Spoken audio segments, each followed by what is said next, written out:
ஐயோ.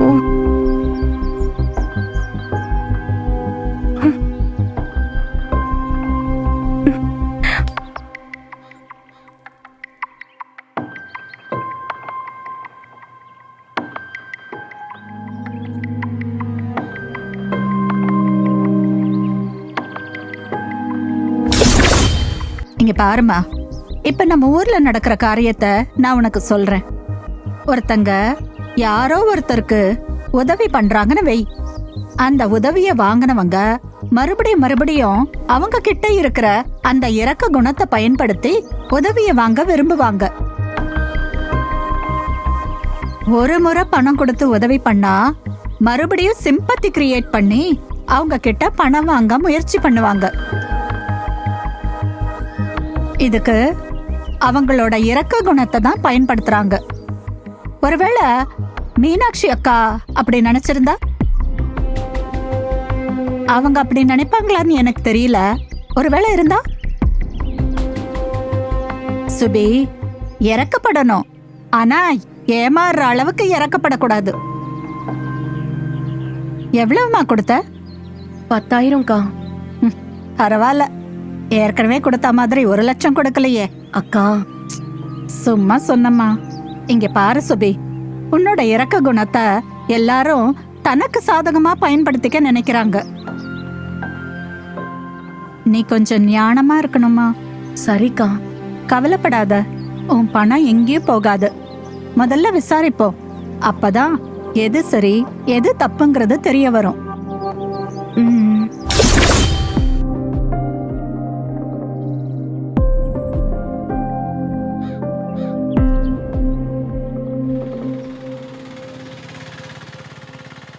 என்னக்கா நீங்க? நான் தான் ஏற்கனவே சொன்னேன்ல, எங்க பெரியம்மாவை நம்பாதீங்கன்னு. இல்லம்மா, என்னால அவங்கள அப்படி நினைக்க முடியல. ஏன்னா அவங்கள எனக்கு நல்லா தெரியுமே, அதனாலதான்.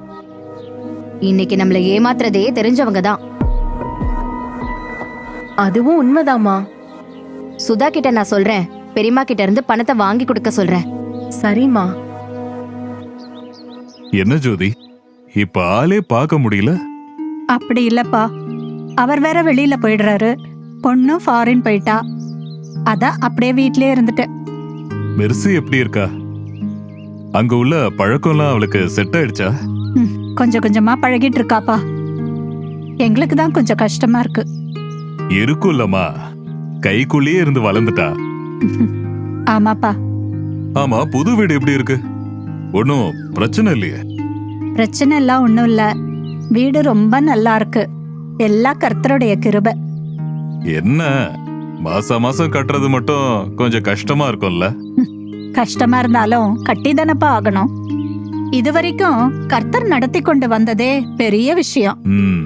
எல்லாம் கனவு மாதிரி இருக்கு. அதுவும் உண்மைதாமா. கடந்த முறை நீங்க கொடுத்து ஹெல்ப் பண்ணீங்க, ரொம்ப பிரயோஜனமா இருந்துச்சு. ரொம்ப நன்றிப்பா. எனக்கு ஏமா நன்றி எல்லாம் சொல்லிட்டு? அப்படி இல்லப்பா, கொடுக்கறதுக்கும் ஒரு மனசு வேணும்ல.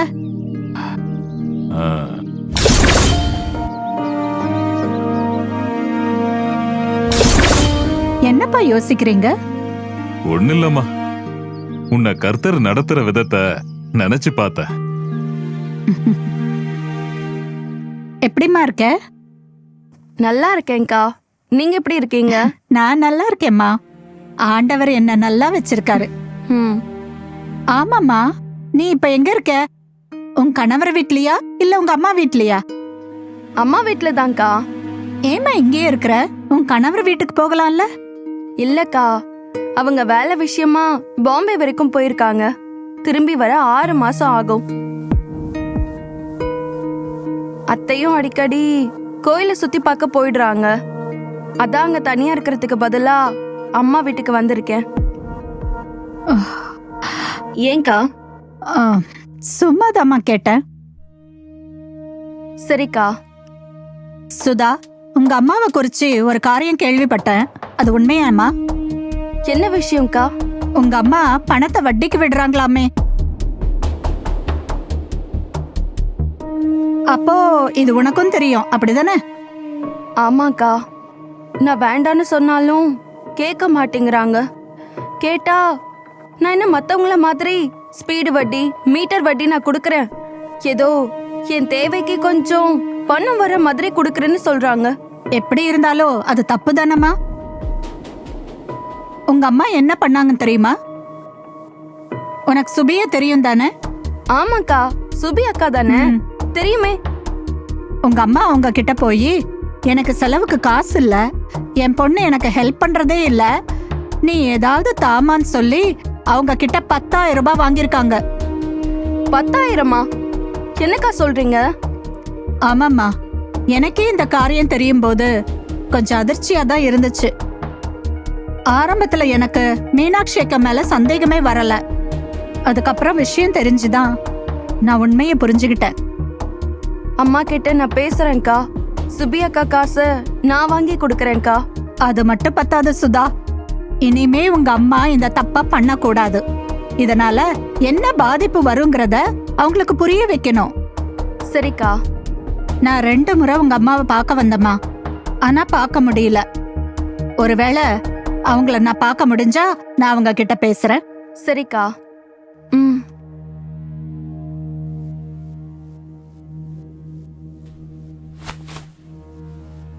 அம்மா, அம்மா, ஏண்டி கத்துற? நான் இங்கதானே இருக்கேன். நான் கத்துறேன்னா நீங்க என்ன கத்த வைக்கிறீங்க? நான் எங்கடி உன்னை கத்த வைக்கிறேன்? நீங்க என்னம்மா பண்ணி வச்சிருக்கீங்க? நான் என்ன பண்ணேன்? குழம்பு வச்சிருக்கேன், சோறு பொங்க போறேன். இந்த பேச்சுக்கு ஒன்னும் குறைவில்ல. என்ன தாண்டி உன் பிரச்சனை? சுபி அக்கா கிட்ட எதுக்கு பணம் வாங்குனீங்க? ஹம்? அது இப்ப எதுக்கு அமைதியா இருக்கீங்க? அது வந்து ஏமா இப்படி எல்லா இடத்துலயும் என்ன கேவலப்படுத்துறீங்க? இந்த பழக்கம் வேண்டான்னு நான் எவ்வளவு சொன்னாலும் நீங்க கேட்க மாட்டேங்கிறீங்க. விடு விடு, நான் பாத்துக்கிறேன். என்னத்த பாப்பீங்க? இது இப்படியே தொடர்ந்துச்சுன்னா ஒரு நாள் பெரிய பிரச்சனையில மாட்டிப்போம். அப்படியெல்லாம் ஆகாது. நான் என்ன மத்தவங்க மாதிரி கந்து வட்டி மீட்டர் வட்டி ஸ்பீடு வட்டியா வாங்குறேன்? ஏதோ என் தேவைக்கு கொஞ்சம் வாங்குறேன். இதையே வேண்டாங்கிற. இன்னும் அந்த மாதிரி எல்லாம் நீங்க நடந்துக்கிட்டீங்கன்னா நம்ம வாழ்க்கை அவ்வளவுதான். சுதா, சும்மா புலம்பாம போ. நீங்க என்னைக்குதான் திருந்த போறீங்களோ?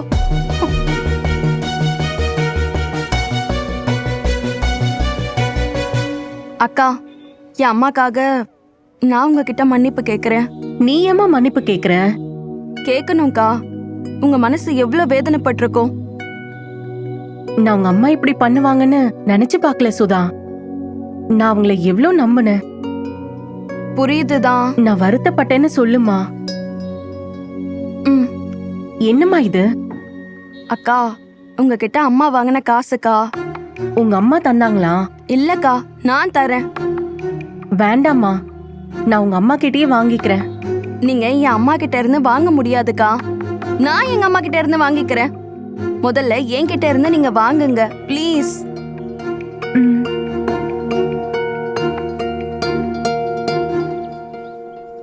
நாளைக்கு தரேம்மா.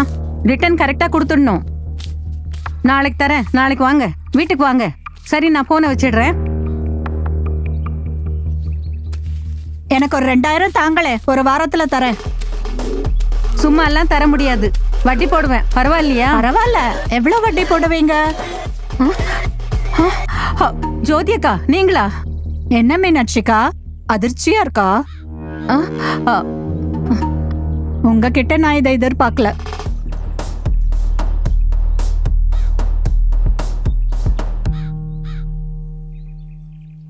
என்னக்கா, நீங்க போய் இப்படி பண்றீங்க?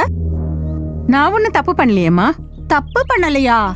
நீங்க பண்றதே தப்பு தானே. எதுமா தப்பு? நான் ஒன்னும் மத்தவங்கள மாதிரி அதிக வட்டிக்கு ஒன்னும் கொடுக்கலையே. ரொம்ப கம்மியா தானே கொடுக்கறேன். ஒரு கிளாஸ் பால்ல 4 சொட்டு விஷம் ஊத்தினாலும் ஒண்ணுதான், ஒரு சொட்டு விஷம் ஊத்தினாலும் ஒண்ணுதான். விஷம் விஷம்தான். இங்க பாரு ஜோதி, என் மனசுக்கு அது தப்பா படல. மீனாட்சிக்கா, ஏற்கனவே உங்க குடும்பத்துல நிறைய பிரச்சனை இருக்கு. உங்க பொண்ணுக்கு கல்யாணம் ஆகி இத்தனை வருஷம் ஆயிடுச்சு, இன்னும் குழந்தை இல்ல. உங்க பொண்ணு மாமியாரும் சரியா பேசிக்கிறது இல்ல. வீட்டுக்குள்ள நிறைய பிரச்சனை இருக்கு. நீங்க பிரச்சனையை பெருசாக்குறீங்கக்கா.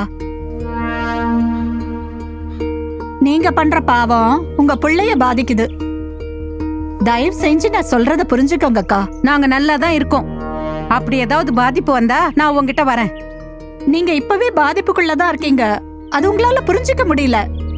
இதுக்கு மேலயும் என்ன பாதிப்பு வரணும்னு நீங்க நினைக்கிறீங்கன்னு எனக்கு புரியலக்கா. நீங்க சொல்றது எப்படி இருக்கு தெரியுமா? நாங்க இப்ப நல்லா இருக்கோம், பாதிப்பு வந்தா நாங்க பாத்துக்கிறோங்கிற மாதிரி பேசுறீங்க. ஆனா உண்மையாவே நீங்க இப்ப பாதிப்புக்குள்ளதான் இருக்கீங்க. திரும்ப திரும்ப அதையே சொல்லாத ஜோதி. என் மனசுக்கு இது தப்பா படல. நான் யாரையும் கெடுக்கல, யார்கிட்டயும் அதிகமா வட்டிக்கு காசு வாங்கல. ஏன் தேவைக்கு நான் வாங்கிக்கிறேன். எனக்கு இது எப்ப தப்புன்னு படுதோ அப்ப நான் நிப்பாட்டிக்கிறேன். போதுமா? ஆ, நான் கிளம்புறேன் ஜோதி, நீயும் கிளம்பு. சரி, இது உங்களுக்கு தப்பா படல. சுபி கிட்ட ஏமாத்தி 10,000 வாங்குனீங்களே, அது உங்களுக்கு தப்பா தெரியலையா? நான் கிளம்புறேன். ஆ?